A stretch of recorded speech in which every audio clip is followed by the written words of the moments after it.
Hi everyone! Welcome and welcome back to my YouTube channel. It's me again. My name is Hilda, ang iyong inday ng pusi.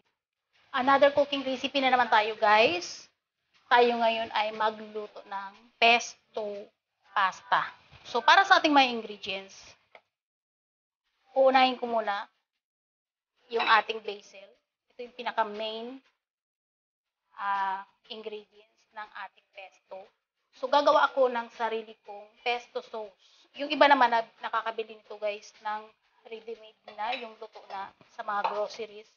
Pero kadalasan ako, gumagawa lang ako ng sarili kong sauce. At para mas healthy, meron ako ng malunggay. So, hahaluan ko siya ng malunggay. So, meron ako dito ng cheese. Ayan, grated cheese. At medyo pangmasa lang siya. Kasoy nuts lang yung gagawin ko.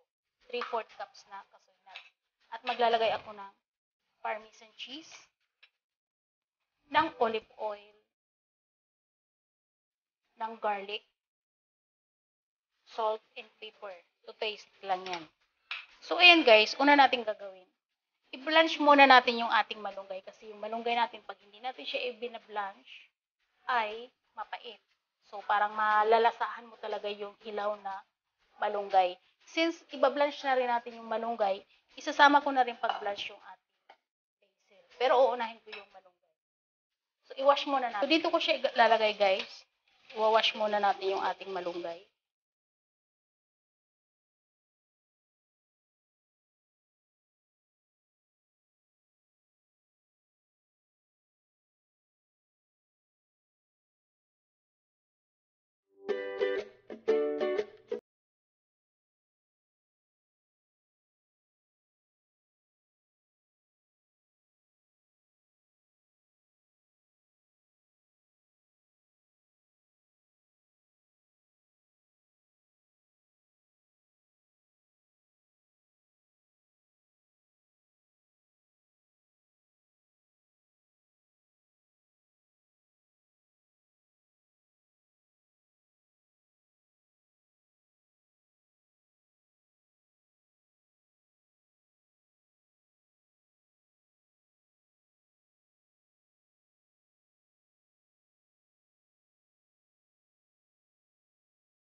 Yung ating garlic, black pepper, at ng ating salt. So, sama-sama na siya. At yung ating cheese, grated cheese. At maglalagay din ako pa rin ako ng parmesan cheese. Ubus ko na siya kasi kunti na lang to. Ayan. So, mas masarap pag maraming parmesan cheese, guys. At maglalagay tayo ng mga 1 cup na olive oil.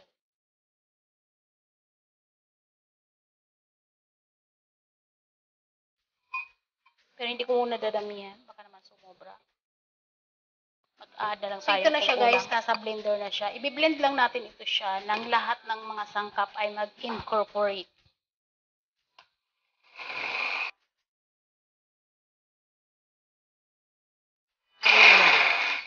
So mag-add tayo guys ng oil. Parang kulang siya sa mix. sa olive.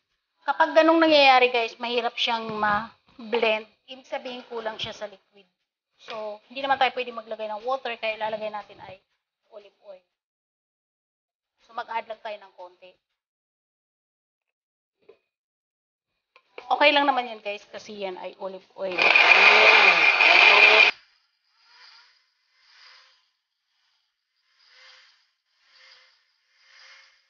Lang natin. Malunggay. Ayan.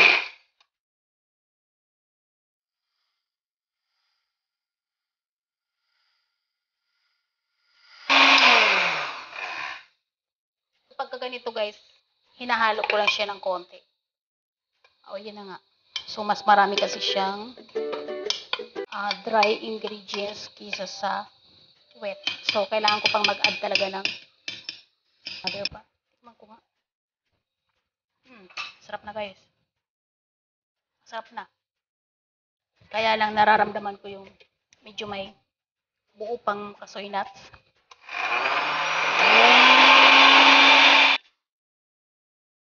Sarap guys, malinamnam. Dahil sa kanyang cheese. Dagdagan ko ulit. Mangingitim kasi ito guys pag kulang siya sa olive oil. Yung leaves niya nangingitim. Kaya kailangan natin at least nakaapaw siya.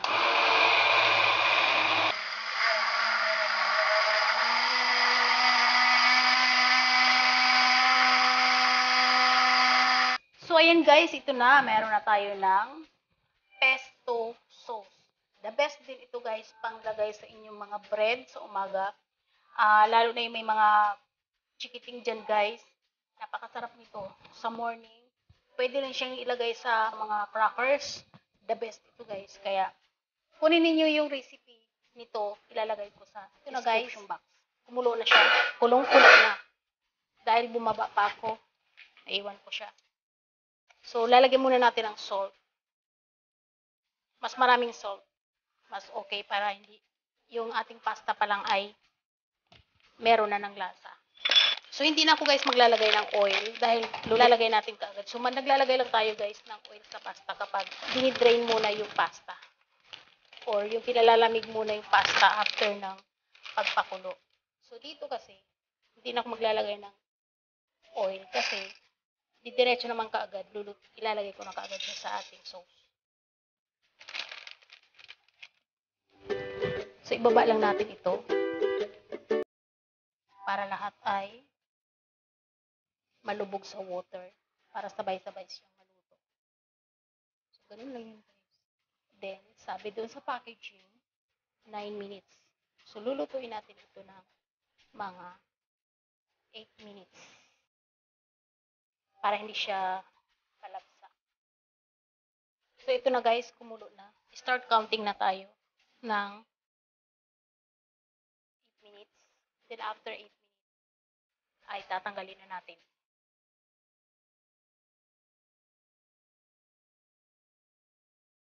So, kailangan lang natin paghiwa-hiwalayin siya.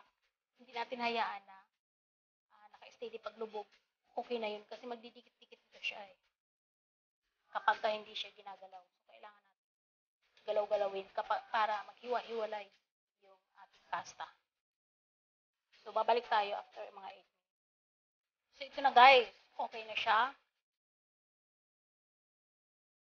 Malambot na.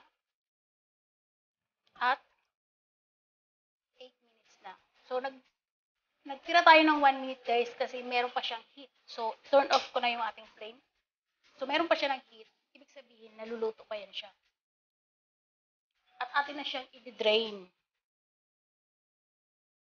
So, ito na, i-drain na natin siya.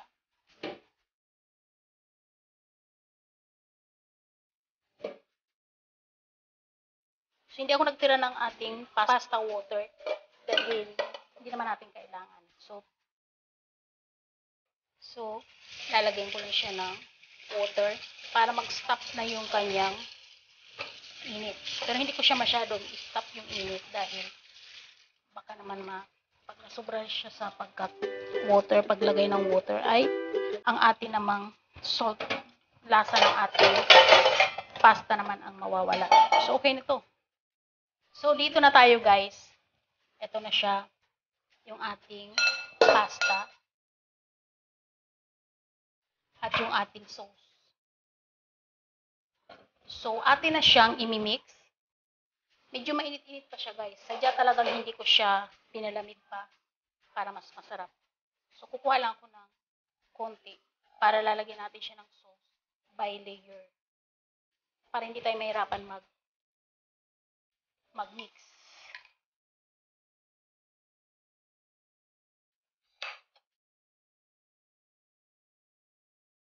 So, ganito lang siya. I-mix lang natin.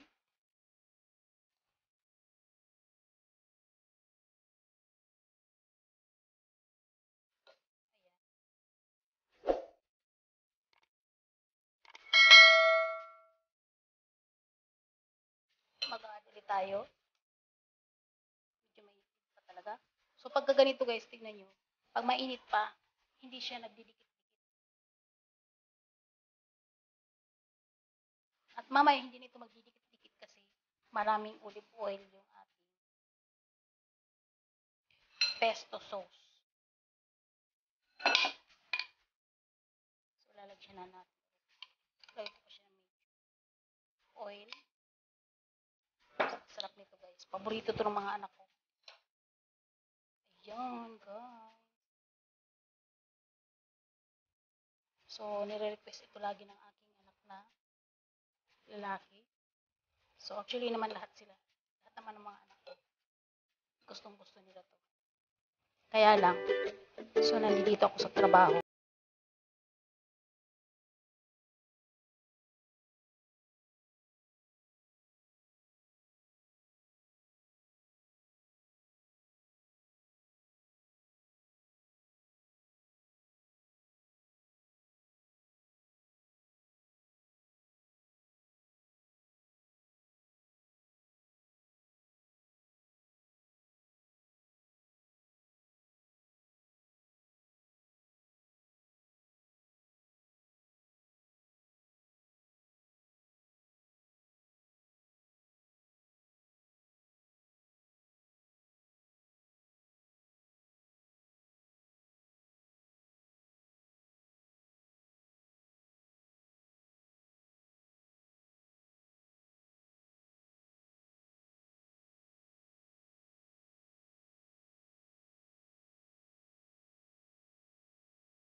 Wait lang, dahil meron itong partner. Ang partner nito guys ay nagluto kami ng chicken inasal. So, ang video guys ng chicken inasal ko ay it's either maunang chicken inasal or ito after ma-edit. So, magkakasunod dyan for sure. So ayan guys, ito na yun siya. Okay na siya. Ready for serving. At bago tayo magtapos guys, kung ikaw bago sa aking channel, please subscribe. Pakiring the bell all para every time na nag-upload ako ay manonotify ka.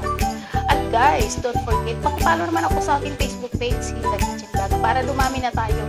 At maraming salamat guys sa inyong panonood sa aking mga videos.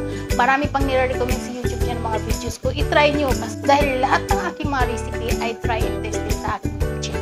So maraming salamat at see you again on my next video. Bye-bye!